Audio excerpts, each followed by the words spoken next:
السلام علیکم ورحمۃ اللہ وبرکاتہ۔ الحمد للہ الذی ہدانا للایمان والاسلام والصلاة والسلام علی سیدنا محمد النبی الذی استنقذنا به من عبادة الاوثان والاصنام وعلى آلہ واصحابہ النجباء البررة الکرام، اما بعد فأعوذ بالله من الشيطان الرجيم، بسم الله الرحمن الرحيم۔ لقد كان في قصصهم عبرة لأولي الألباب، صدق الله العظيم وصدق رسوله النبي الكريم۔ ایک بار محبت سے درود پاک پڑھیں، اللهم صل على سيدنا ومولانا محمد معدن الجود والكرم وآلہ وبارک وسلم، صلاة وسلام عليك يا رسول الله۔ بریلی شریف کے جلسوں میں ایک نمایاں جلسہ اور ایک زبردست حسین ترین جلسہ آج کا جلسہ آپ کا ہو۔ خوبصورت سجاوٹ، زبردست ڈیکوریشن اور ایک بڑی تعداد عاشقان اعلیٰ حضرت کی۔ اس طرح کے جلسے کبھی کبھی ہوتے ہیں، اسی جلسے کو ایتہاسک کہتے ہیں، اسی طرح کے جلسے کو تاریخی اور ہسٹوریکل جلسے کہتے ہیں۔ جلسہ ہو گیا، اللہ تبارک و تعالیٰ اسے قبول فرمائے۔ بس ابھی آپ نے اسد بھائی سے نظم کی صورت میں مسلک اعلیٰ حضرت کا ایک زبردست پیغام آپ نے سماعت کیا۔ یہ بندہ ابھی 35 سال سے نام پڑھ رہا ہے، مگر ان کی شہرت اور عزت میں کوئی فرق نہیں پڑا، اور ہر آئے دن ایسا لگتا ہے کہ شہرت کی بلندی کوئی چھوٹا چلا جا رہا ہے۔ اس میں بزرگان دین کی دعائیں شامل ہیں، اور سب سے بڑی بات وہی جو انہوں نے کہی، مسلک اعلیٰ حضرت کی وفاداری۔ اس کی وجہ سے پورے ہندوستان اور ہندوستان سے باہر بہت عزت اور شوق سے پوچھے جاتے ہیں۔ مولانا ذکر اللہ صاحب نے بھی بڑی اچھی گفتگو کی۔ تقریر سنجیدہ ماحول میں ہوتی ہے، اور جب تقریر ہوتی ہے تو پھر 2-4-10 منٹ نہیں بلکہ ایک لمبی گفتگو ہوتی ہے، تاکہ بہت دنوں تک بہت سارے اسباب یاد رہے۔ اللہ تبارک و تعالی آپ سبوں کو نعت پاک سننے اور آقا علیہ السلام سے سچی محبت کرنے کی توفیق عطا فرمائے، اور ساتھ ساتھ اپنے رہنماؤں، اپنے عالموں کا خطاب سن کر اپنی زندگی روشن کرنے کی توفیق عطا فرمائے۔ بس آج بہت زیادہ نہیں، چونکہ مجھے بھی ٹرین پکڑنی ہے، مجھ کو ابھی فوراً یہاں سے روانہ ہو جانا چاہیے تھا کل کے جلسے کے لیے، لیکن زیادہ وقت ہو گیا۔ اب میں صرف 3 باتیں آپ کے سامنے رکھنا چاہتا ہوں۔ ہمارے سامنے چھوٹے چھوٹے بچے ہیں، پردہ نشی خواتین ہیں، نوجوان نسل بھی ہمارے سامنے ہیں۔ لوگ امام حسین رضی اللہ تعالیٰ عنہ کا نام لیتے ہیں، لیکن امام عالی مقام کی زندگی سے جو سب سے بڑا میسج ملتا ہے، جو سب سے بڑا پیغام ملتا ہے، وہ اپنی آنے والی نسلوں کو ہم کیا بتائیں۔ امام عالی مقام نے کیوں قربانی دی، اپنا پورا کنبہ کیوں لٹایا۔ جوان علی اکبر شہید ہو گئے، دودھ پیتا حضرت علی اصغر شہید ہو گئے۔ اتنی بڑی مصیبتیں آپ نے اٹھائی، یعنی پورا کنبہ ہی آپ کا ساتھ ہو گیا۔ آخر اس قربانی کے پیچھے کارن کیا تھا؟ اتنا بڑا قدم آپ نے کیوں اٹھایا؟ ایک بات تو آپ یہ جان لیں گے، جس کا مقام جتنا بڑا ہوتا ہے اس کی آزمائشیں بھی اتنی بڑی ہوتی ہیں۔ اللہ تبارک و تعالی جس کو جتنی بلندی پہ پہنچانا چاہتا ہے اس کو اتنی ہی سخت آزمائشوں سے گزرنا پڑتا ہے۔ اللہ کے بعد جو سب سے بڑی ہستی ہے وہ مصطفیٰ جان رحمت صلی اللہ علیہ وسلم، بعد از خدا بزرگ تو یہ قصہ مختصر، جو اللہ کے بعد سب سے بڑے ہیں وہ مصطفیٰ کے ساتھ۔ کائنات کے مالک و مختار ہیں، وجہ تخلیق کائنات ہیں کہ حضور کی وجہ سے دنیا وجود میں آئی۔ تو جو وجہ تخلیق کائنات ہیں، جو کائنات کے خزانوں کے مالک ہیں، کتنی تکلیفیں ان کو ہوئی۔ آقا فرماتے ہیں کہ اوذی تو فی سبیلی ھذا، اس راستے میں مجھ کو جتنی تکلیف دی گئی ہے مجھ سے پہلے کسی کو نہیں دی گئی، اور نہ قیامت تک کسی کو اتنی تکلیف دی جائے گی۔ جو سب سے بڑے ہیں مصطفیٰ، سب سے بڑی تکلیف مصطفیٰ کو۔ یہ ایک اصول ہے، جو جتنا بڑا ہوتا ہے اس کو اتنی ہی آزمائشوں سے گزرنا پڑتا ہے۔ اپنے نبی صلی اللہ علیہ وسلم کی تاریخ آپ پڑھیں، کیا نہیں ہوا آپ کے ساتھ۔ طائف کے بازار میں آپ کو لہو لہان کر دیا گیا، خانہ کعبہ میں آپ نماز پڑھ رہے ہیں، لوگوں نے آپ کی گردن میں چادر ڈال کے کھینچا، آپ حالت سجدہ میں ہیں، لوگوں نے آپ کی پشت مبارک پر اونٹ کی اجڑ ڈالی، آپ سجدے سے سر نہیں اٹھا پا رہے، اور یہ کفار و مشرکین اس حالت کو دیکھ کر خوب تالیاں بجاتے، خوشیاں مناتے، ہنس ہنس کے ایک دوسرے پر گرتے تھے۔ کن کی حالت دیکھ کر؟ جو کائنات کے خزانوں کے مالک ہیں، جو عرش اعظم کے مہمان ہیں، جو سارے پیغمبروں اور رسولوں کے سردار ہیں۔ لیکن رزلٹ کیا نکلا؟ رزلٹ یہی نکلا کہ دشمنی کرنے والے دھاراشائی ہو گئے۔ آج 1400 سال یعنی 1500 سال گزر جانے کے بعد کن کے نام کا خطبہ بلند ہو رہا ہے؟ آج 200 کروڑ کلمہ پڑھنے والے ہیں جن کے نام کے ساتھ لفظ محمد جڑا ہوا۔ سبحان اللہ، ماشاءاللہ۔ اس کا مطلب ہے کہ آزمائشوں کا انعام اللہ یہ دیتا ہے کہ اس کا نام 400 پھیلا دیتا ہے، کروڑوں لوگ ان کی غلامی میں داخل ہو جاتے ہیں۔ جنت کا انعام تو وہاں ہے، اس دنیا کا انعام شہرت کی صورت، مقبولیت کی صورت، عزت کی صورت۔ ایک نام محمد ہے جو پڑھ کر گھٹا نہیں، ورنہ ہر ایک عروج میں بلا زوال ہے۔ آج یورپ کا دانشور کہتا ہے کہ I cannot find any other man in history like Muhammad۔ میں پورے مانو اتہاس میں مصطفیٰ کا جواب نہیں پاتا۔ ایک شخص کہتا ہے کہ the personality of Muhammad it is most difficult to get into the whole truth of it۔ یعنی حضور کا ویکتتو اتنا اعلیٰ ہے کہ جتنے بھی کمالات، جتنے بھی اوصاف، جتنے بھی گن، جتنے بھی میرٹس ہو سکتے ہیں، وہ سارے کمالات مصطفیٰ جان رحمت میں جمع ہیں۔ انہوں نے دنیا کو نور دیا ہے، ان کی وجہ سے کائنات میں آدمیت کا پیغام پھیلا۔ آج ساری دنیا میں آقا علیہ السلام کی عظمت کا ڈنکا بج رہا ہے، مگر شروع کے ایام دیکھیں آزمائشیں کتنی سخت ہیں کہ 3 سال تک ابو طالب کی گھاٹی میں پورے خاندان بنو ہاشم سمیت لوگوں نے ان کو قید کر دیا۔ سوشل بائیکاٹ پوری مکے والوں نے کیا۔ تو اس بات کو آپ یاد رکھیں، جو جتنا بڑا ہوتا ہے اس کی آزمائشیں بھی اتنی بڑی ہوتی ہیں۔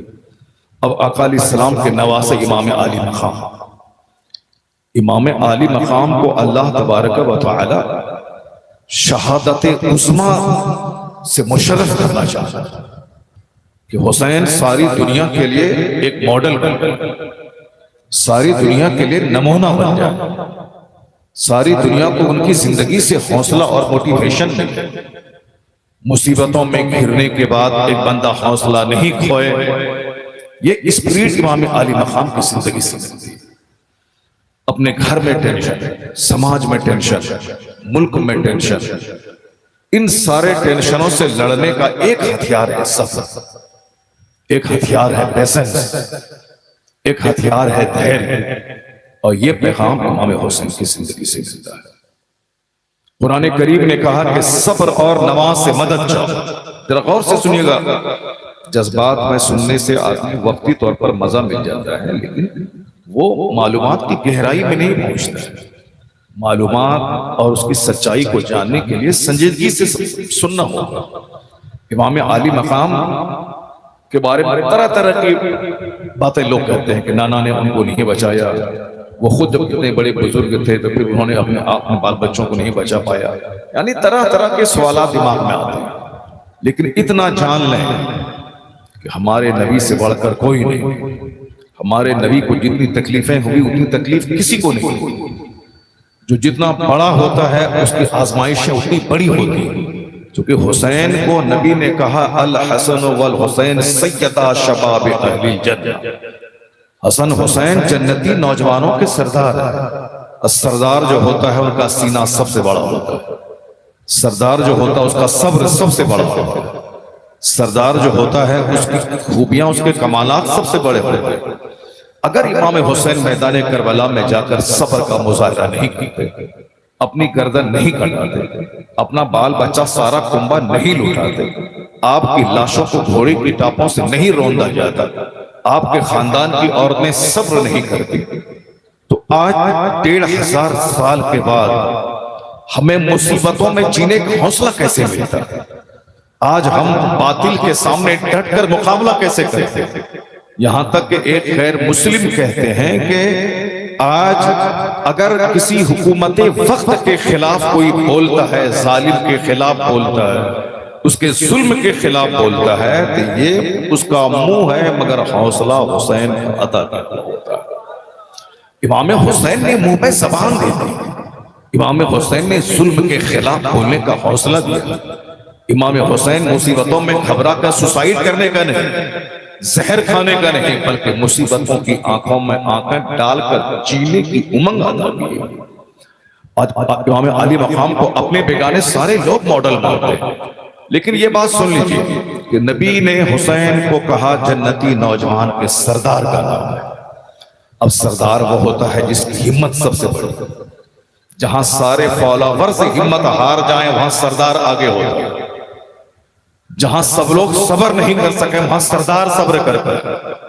سردار کی ہمت، سردار کی طاقت سب سے زیادہ، مصیبتیں سہنے کا جگر بھی سب سے زیادہ، بھوک پیاس کی مصیبتوں کو سہنے کا حوصلہ بھی سب سے زیادہ۔ آقا علیہ السلام اتنے بڑے بہادر تھے کہ جب جنگ میں آپ نے بہادر کو پچھاڑا، وہ بہادر 40 آدمی مل کے جس کو پچھاڑ نہیں سکتے تھے، حضور نے ایک بار ہی اس کو چاروں شانے چت کر دیا۔ حضور کی طاقت کو دیکھ کر کے وہ مشرف اسلام، کیا مطلب؟ آقا علیہ السلام سب سے زیادہ طاقتور۔ مدینے میں ایک بار ایک شور مچا رات میں، سارے لوگ اپنے بستر سے اٹھ کے ایک انجان خطرے کی طرف سب کی توجہ گئی، مگر آقا علیہ السلام اس طرف سے گھوڑے پہ سوار ہو کے آئے اور کہنے لگے تم لوگ سب اپنے اپنے گھر جاؤ، گھبرانے کی کوئی بات نہیں ہے۔ یعنی جس جگہ لوگ سوچ رہے تھے کہ جائیں دیکھیں یہ کون سی آواز ہے، لوگ سوچ رہے تھے کہ حضور وہاں گئے اور وہاں سے واپس آنے کے بعد لوگوں سے کہا گھبراؤ مت، اپنے گھر واپس جاؤ، میں وہاں سے لوٹ کے آتا ہوں۔ اور جب جنگ چھڑتی تھی اور جب صحابہ کرام کے پاؤں اکھڑ جاتے تھے، اس وقت حضور گھوڑے سے نیچے اتر کے کہتے تھے انا النبی لا کذب، انا ابن عبد المطلب، میں عبد المطلب کا بیٹا ہوں، اس میں کوئی جھوٹ نہیں ہے، میں اللہ کا نبی ہوں، اس میں کوئی جھوٹ نہیں ہے۔ آقا علیہ السلام گھمسان کی جنگ میں دشمنوں کے بیچ ہوتے تھے۔ کیا مطلب؟ سردار جو ہوتا ان کا جگر سب سے بڑا ہوتا ہے، سردار کی قربانی سب سے بڑی ہوتی ہے، سردار کی ہمت سب سے بڑی ہوتی ہے۔ حضور نے کہا کہ حسین جنت کے سردار ہیں۔ اب اگر امام علی مقام رضی اللہ تعالیٰ عنہ آرام سے جیتے، آرام سے انتقال کر جاتے، اور جنتی نوجوان کے سردار تو آپ ہیں ہی، اور سردار آپ سرداری کا مظاہرہ وہاں ہوتا، تو لوگ کہتے ہیں کہ یہ سردار سردار کی ہمت نہیں دیکھی، سردار کی قربانی نہیں دیکھی، بس تو کہیں گے کہ نانا جنت کے مالک ہیں، نواسے کو جنت کا سردار بنانا، لیکن کسی کے دماغ میں شک نہ ہو کہ حسین کی قربانی سب سے بڑی قربانی نہیں ہے۔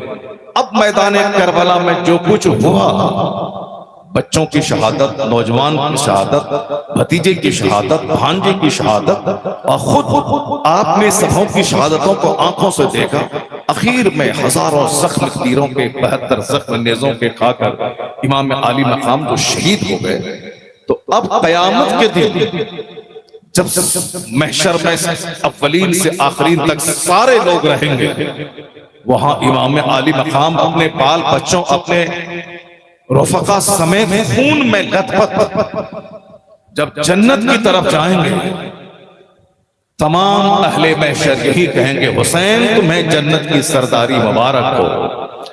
لوگ کہیں گے سردار ہو تو ایسا جو خاک و خون میں بال بچوں کو لپٹا ہوا دیکھا مگر ظالم کی ہاں میں ہاں نہیں ملا، جو باطل کے سامنے سینہ سپر رہا، 72 زخم نیزوں کے کھا کے بھی ظالم کی حمایت نہیں کی، اپنے بال بچوں کی لاشوں کے انبار پر بھی ظالموں کے سامنے گھٹنے نہیں ٹیکا۔ سردار ہو تو ایسا، بہادری ہو تو ایسی، ہمت ہو تو ایسی۔ امام عالی مقام کو جب قیامت کے دن خون میں لہپت جب وہ جنت کی طرف چلیں گے، تمام اہل محشر کہیں گے نانا نے سردار کہا، نواسے نے سرداری کا حق ادا کر دیا، نواسے نے سرداری کا حق ادا کر دیا۔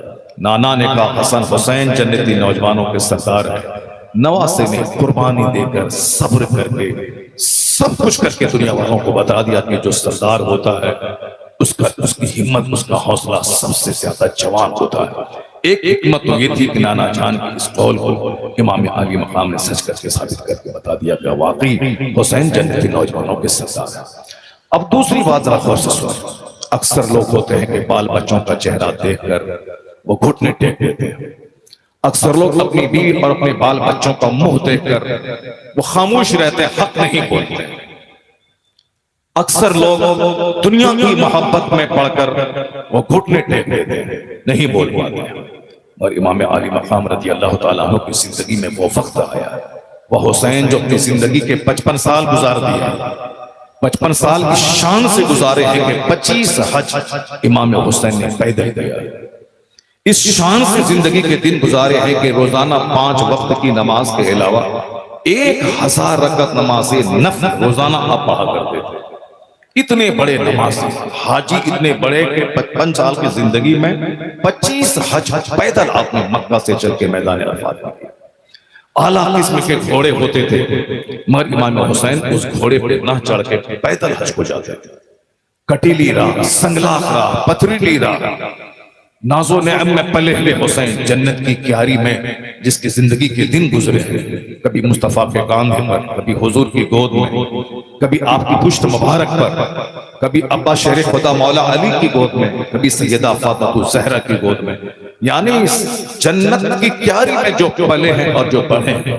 مگر انہوں نے اپنی ماں فاطمہ الزہرا کو دیکھا کہ رات رات بھر ایک سجدے میں گزار دیتا، انہوں نے اپنے باپ علی کو دیکھا تھا کہ رات بھر سجدہ اور دن بھر جہاد، انہوں نے اپنے نانا محمد عربی علیہ السلام کو دیکھا تھا کہ صاحب آپ کس قدر پوری رات آپ سجدے میں گزار کرتے ہیں۔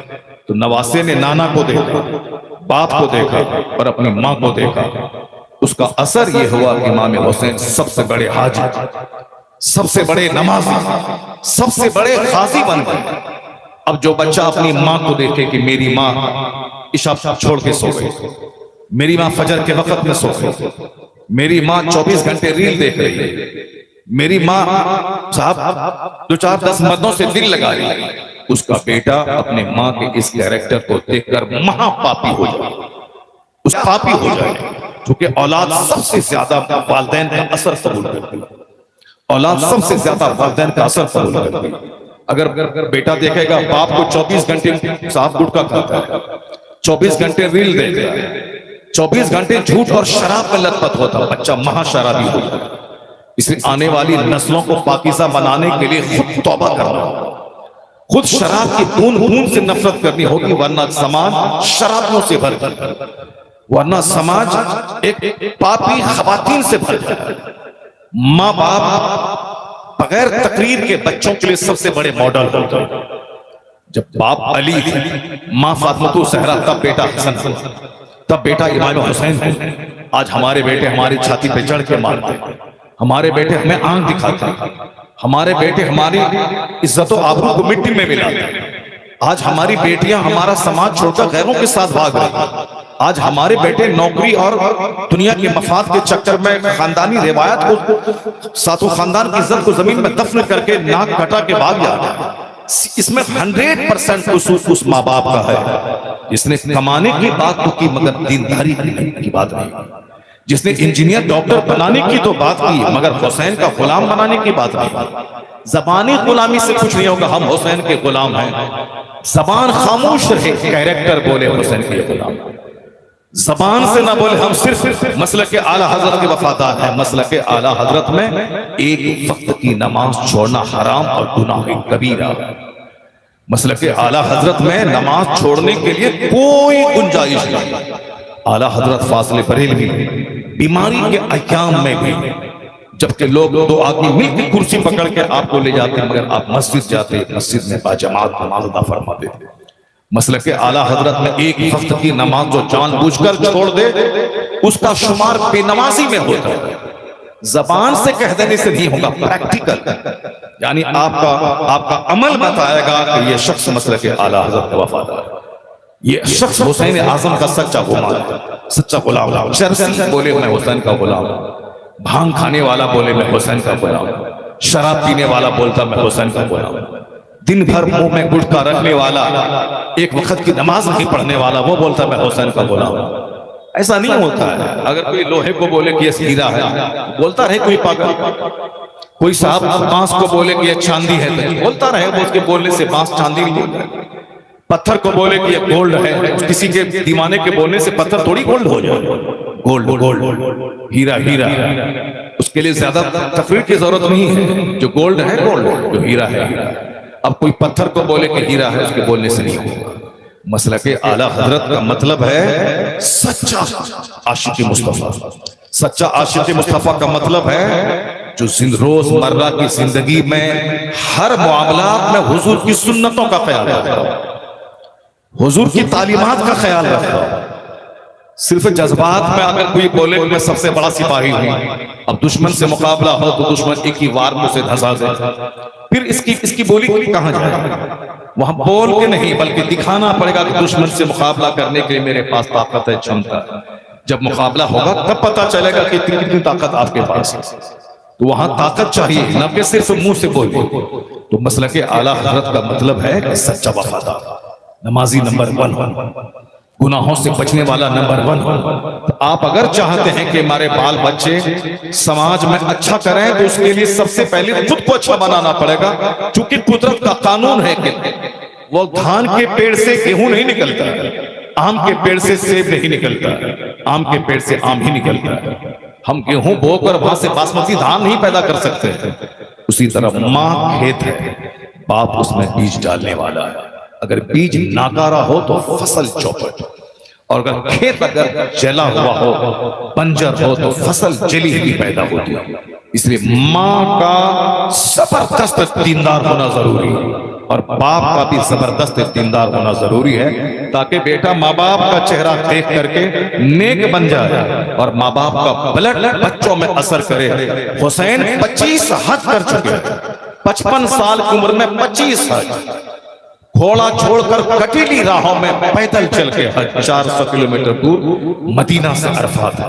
کیوں؟ انہوں نے اپنے نانا کی عبادت کو دیکھا تھا, انہوں نے اپنی ماں فاطمہ الزہرا کے سجدے کو دیکھا تھا, انہوں نے اپنے باپ مولا علی کے جذبہ جہاد اور ان کی تلاوت اور ان کے سجدے کے انداز کو دیکھا تھا. تب بیٹا دنیا کا سب سے بڑا حاجی اور دنیا کا سب سے بڑا نمازی, ہم تو 5 وقت کی ہم لوگ نماز پڑھنے میں بوجھ لگتا ہے, مگر حسین 5 وقت کے علاوہ 1000 رکعت نماز نفل روزانہ پڑھا کرتے تھے. اتنے بڑے ساجد تھے حسین, حاجی اتنے بڑے لاجواب کے 55 سال کی عمر میں 25 حج پیدل. اب زندگی میں ایک سخت امتحان کی گھڑی آ گئی, وہ امتحان کی گھڑی جو بڑے بڑے رستم کو ہلا, جو بڑے بڑے پہلوانوں کا پتا پانی کر دے, جہاں کروڑوں لوگ جم کے کھڑے نہیں رہ سکے, وہ گھڑی آزمائش کی امام حسین کی زندگی میں آ گئی. حضرت امیر معاویہ کا وصال ہو گیا, ان کا بیٹا یزید بادشاہ بن گیا, یزید کا قاصد مدینہ منورہ آیا ہے, یزید نے کہا سب سے پہلے یہ معزز ہستیاں جو کبھی انقلاب پیدا کر سکتی ہیں اور جو عزت کی نگاہوں سے جو دیکھی جاتی ہیں اس میں حسین ابن علی سب سے پہلے ان سے میری بیعت لے لو. عبداللہ ابن زبیر ہیں، یہ بڑے مفکر ہیں، مدبر ہیں سماج کے، ان سے میری بیعت لے لو. یہ عبداللہ ابن عمر ہیں، یہ ان سے میری بیعت لے لو. یعنی جو دو چار پانچ بڑے بڑے لوگ تھے ان سے پہلے یزید بیعت لینا چاہتا تھا اپنی. اور یزید کے بارے میں مشہور تھا لاپرواہ یزید، شکار اور تفریح میں دل لگانے والا یزید. اب یہ بادشاہ بن گیا، نہ جانے کیسے کیسے گل کھلایا. بادشاہ بنتے ہی انہوں نے جتنے شریف اور نیک لوگ تھے سبوں کو سسپینڈ کر کے پوسٹ سے ہٹایا. اپنے اوباش قسم کے لکھیرے اور کھیلنے والے، کھیل کے شوقین اپنے دوستوں کو کرسی پہ بٹھایا. یعنی ایک لمبا پلان تھا کہ بہت دنوں تک مجھے بادشاہت کرنی ہے. اس کے لیے جتنے اچھے لوگ تھے ان سبوں کو اپنا ہم خیال بنا لینا کہ پہلے وہ ہم کو سپورٹ کر دیں، اگر سپورٹ نہیں کریں تو ان کو راستے سے ہٹا دیں تاکہ ہمارا کوئی مخالف نہیں رہے اور ایک لمبے دنوں تک میں حکومت کروں. یہ ناپاک پلان یزید کے دماغ میں تھا. اس لیے انہوں نے کہا سب سے پہلے حسین سے بیعت ہے کہ حسین مجھ کو سپورٹ کرتا. اب امام علی مقام کے سامنے جب مدینے کے گورنر نے یہ کہا کہ امیر معاویہ کا وصال ہو گیا ہے، یزید ان کا بیٹا بادشاہ بن گیا ہے، آپ ان کی بیعت کر لیں. امام علی مقام نے کہا کہ ہم اس طرح سے بیعت نہیں کریں گے، مسجد میں عام لوگوں کے سامنے بیعت کا اعلان کرو، پھر اس کے بعد ہم دیکھیں گے. امام علی مقام سے یہ بات کیسے گوارا ہو سکتی تھی کہ ایک پاپی، ایک آوارہ خیال جو حدود کو پامال کرنے والا شخص ہو، اس کو مسلمانوں کے سروں پہ حاکم وہ دیکھنا برداشت کرے، کیسے ہو سکتا ہے؟ اب حسین اعظم کے سامنے دو آپشن رہ گیا تھا. ذرا غور سے سنیے، جن لوگوں نے نہیں سنا میں یوٹیوبر سے بھی کہتا ہوں، اگر تم لوگ یہاں ہو تو کاٹ چھانٹ کر کے بات پیش مت کرنا. بہت سارے لوگوں نے دن بھر میں مجھے آج فون کیا کہ آپ نے صاحب یزید کی حمایت کر دی، یزید کی تعریف کر دی، آپ نے امام حسین کو مشورہ دے دیا کہ یزید کی بیعت کر لیتے، آپ نے ایسا کر دیا، آپ نے ویسا کر دیا. ذرا غور سے سنیے گا، جو میں نے پوری تقریر نہیں لوگ سنتے ہیں اور یوٹیوبر صرف اپنے ویوز بڑھانے کے لیے کہیں سے کاٹ کاٹ کے ایک جملہ دیا اور ہزاروں آدمی کا دماغ خراب کر کے صرف دو پیسے کمانے کے لیے انتشار برپا کرتا ہے اور دو پیسے کمانے کے لیے جھوٹ سے کام لیتا ہے، پوری باتیں نہیں بتاتا. ذرا غور سے سنیے گا جو باتیں میں نے کہی تھی اور جن باتوں کو سن کر لوگوں نے جانے کیا کیا گالیاں بکی اور کیسی کیسی باتیں لوگوں نے کہی. اسد بھائی نے جو کہا آپ لوگوں نے سنا، مگر میں اتنا جانتا ہوں کہ امام حسین نے نیزوں کے زخم سہے، تلواروں کے زخم سہے. اب اگر قیامت تک کوئی بندہ حق بولا گالی سنا، حق بولا تماچا کھایا، حق بولا اس کا پروگرام کینسل ہوا، حق بولا ان کو خطرناک گالیاں دی گئی، یاد رکھنا کل قیامت کے دن جب امام عالی مقام جنت کی طرف جائیں گے اور جن کو گالی دی گئی دین کی راہ میں، تماچا کھایا، گالیاں سنی، مار کھایا، یہ اگر حسین اعظم سے کہتے ہیں کہ آقا آپ حق بولے گردن کٹی، آپ حق بولے آپ کے جوان بیٹے شہید ہوئے، آپ حق بولے آپ کا کنبہ لوٹا، میں بھی حق بولا تھا ایک تماچا کھایا ہوا، میں بھی حق بولا ایک گالی میں نے سنی ہے، میں بھی حق بولا ہوں اور میں نے خطرناک گالیاں سنی ہیں. اگر حسین نے مسکرا کے دیکھ لیا کہ تو بھی دین کی راہ میں تکلیف اٹھایا ہے، تم نے بھی گالیاں سنی ہیں، آ جاؤ تم بھی میرے پیچھے پیچھے. اگر حسین کا اشارہ ہو گیا 80 برس کا نفل سجدہ وہاں نہیں لے جائے گا جہاں حسین کا ایک اشارہ لے کے چلا جائے گا. صرف مالا پہنا کمال نہیں ہے، حق بول کر گردن کٹانا یہ کمال ہے، حق بول کر گالیاں سننا یہ بھی کمال کی بات ہے، حق بول کر جگہ سے سسپینڈ ہونا یہ کمال کی بات ہے. ایک مولانا صاحب مرفجہ تازیہ داری کے خلاف گجرات میں بولے، یہ تازیہ جس کو گھمایا جاتا ہے، قبریں بنائی جاتی ہیں، منتیں مانگی جاتی ہیں، عورتوں کی بھیڑ اس کے پیچھے چلتی ہے، یہ تازیہ داری حرام حرام حرام. اعلیٰ حضرت فاضل بریلوی نے لکھا یہ حرام حرام حرام. تو اب اس نے سچ بولا، ان کو دھمکی دی گئی کہ اب دوبارہ تم کو اس شہر میں آنے نہیں دیں گے، تم کو تمہارا پروگرام چلنے نہیں دیں گے۔ اب ان کو وہاں سے ہٹا دیا گیا۔ امام عالی مقام حق بولے تو سارے کنبے کو کاٹ دیا گیا۔ وہ بولے ہم اس باطل کے سامنے جھکیں گے، اس ظالم کو سپورٹ نہیں کریں گے، اس کی حمایت نہیں کریں گے۔ یہی تو قصور تھا امام حسین کا، انہوں نے باطل کی حمایت نہیں کی، اس ظالم کو سپورٹ نہیں کیا۔ اس بدلے میں اپنے تمام کنبے کو لٹاتا، سارا کنبہ شامل، حق بولا، باطل کی ہاں میں ہاں نہیں ملایا۔ اب ذرا سنیے گا غور سے جو بات میں نے کہی۔ میں نے کیا کہا؟ میں نے یہ کہا کہ اب مدینے کا گورنر یزید کا پیغام لے کے آیا کہ یزید کی بیعت کیجیے۔ حسین کے سامنے دو آپشن، دو راستہ تھا۔ حسین کے سامنے دو راستے تھے، دو آپشن تھے۔ ایک راستہ تو یہ تھا کہ چلو یزید جیسا پاپی شرابی جو رہے وہ رہے، مگر ہماری بیویاں ہیں، ہمارے چھوٹے چھوٹے بچے ہیں، ان بچوں کی زندگی خطرے میں نہیں ڈالا، مدینے میں رہیں، آرام سے کھائیں پئیں اور یزید کی بیعت کر لیں۔ ان کو کہہ دیں کہ 3 لاکھ روپے مہینہ تم ہم کو دینا، یزید کود کے دے دیتا۔ اگر کہہ دیتے کہ حسین کہ میں تم کو مان لیتا ہوں بادشاہ، تم ہم کو مدینے کا گورنر بنا دو، یزید کود کے گورنر بنا دیتا، چونکہ یزید چاہتا ہی تھا کہ حسین ہم کو سپورٹ کرتا ہے، حسین ہم کو مان لیں۔ ایک راستہ یہ تھا کہ حسین اعظم یزید کی بیعت کر لیتے، آرام سے مدینے میں رہتے سہتے۔ آپ کے عقیدت مند مدینے میں تھے، کوئی ہاتھ چومتا تھا، ہمارے جیسے چھوٹے مولوی کا جب ہاتھ چومنے والا موجود ہے، وہ امام حسین تو مصطفیٰ کی نشانی اور یادگار، تمام سیدوں کے سردار، وہ جب مدینے میں جاتے ہوں گے، گھومتے ہوں گے، کتنے عقیدت مند ہوں گے جو ان کی پیشانی کو چومتے ہوں گے، ان کے ہاتھ چومتے۔ آج 1400 سال کے بعد کا سید، جب ہم جانتے ہیں کہ یہ سید ہے تو ہم ان کا ہاتھ چوم لیتے ہیں، ان کے بدن میں نبی کا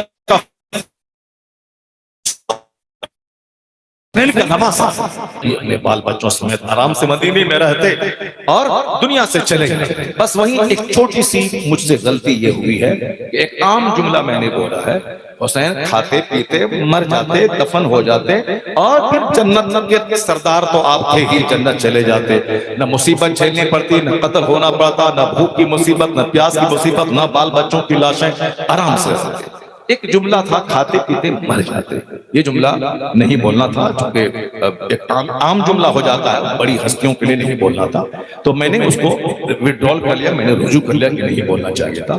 لیکن ہم بولنا یہ چاہتے تھے، امام حسین کے سامنے ایک طرف دنیا اور بال بچوں کی محبت اور ایک طرف دین کی راہ میں قتل اور بھوک اور پیاس کا سامنا کرنا پڑتا، یعنی یا تو مدینے میں رہیں اور باطل کو سپورٹ کریں اور آرام سے رہیں۔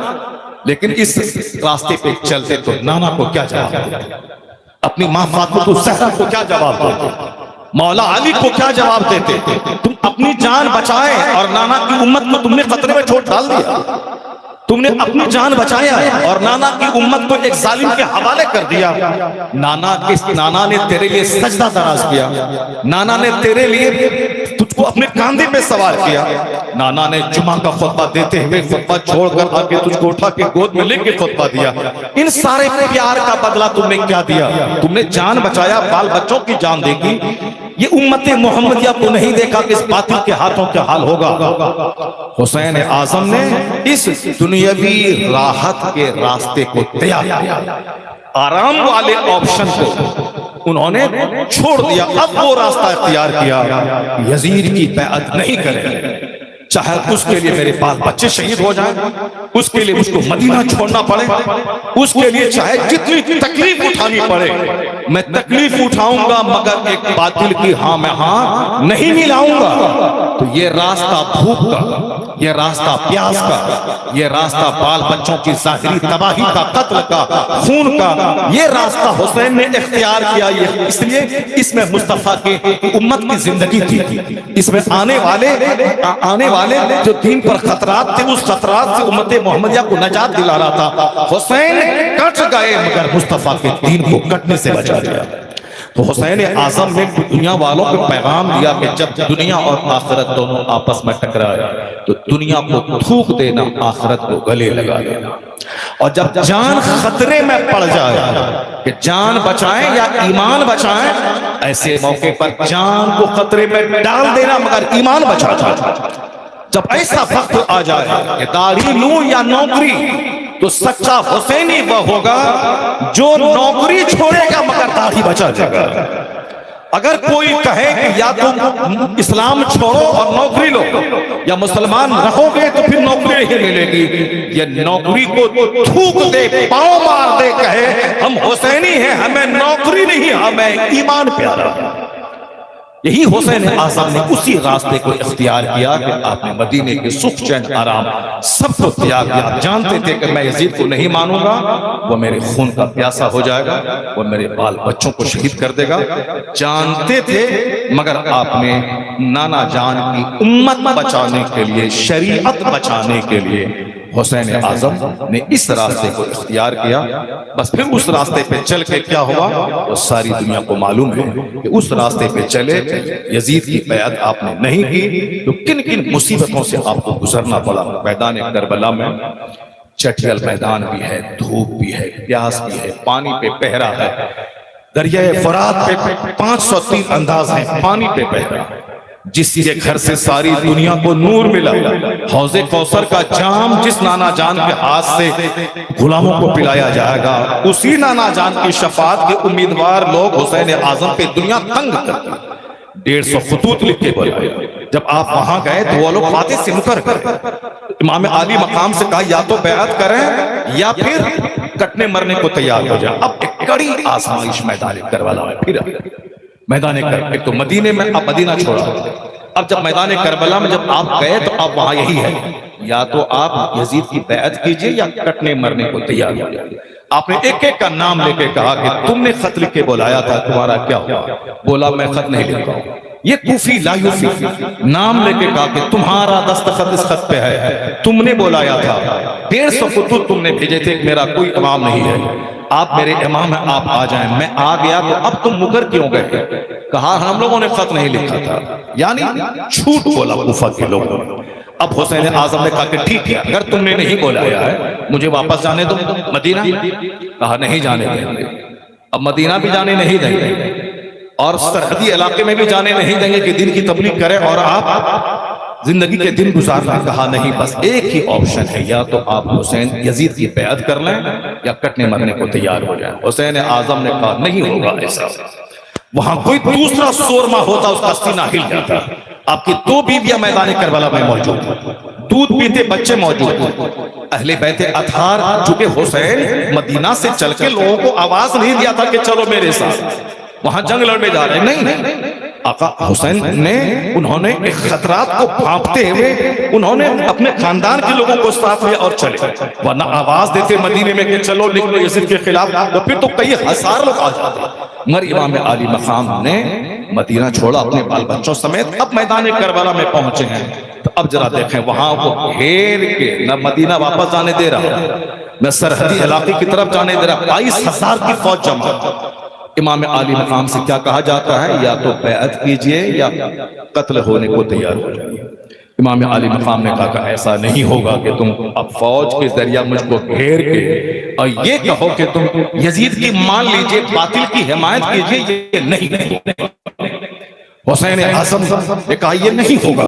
اب ذرا غور سے سنیے گا، امام عالی مقام رضی اللہ تعالیٰ عنہ نے جو اس وقت ہمت اور صبر کا جو مظاہرہ کیا ہے، یہی تو ہے آج 1,500 سال گزر گئے حسین کی ہمت کو زبان و سلام کرتا ہے۔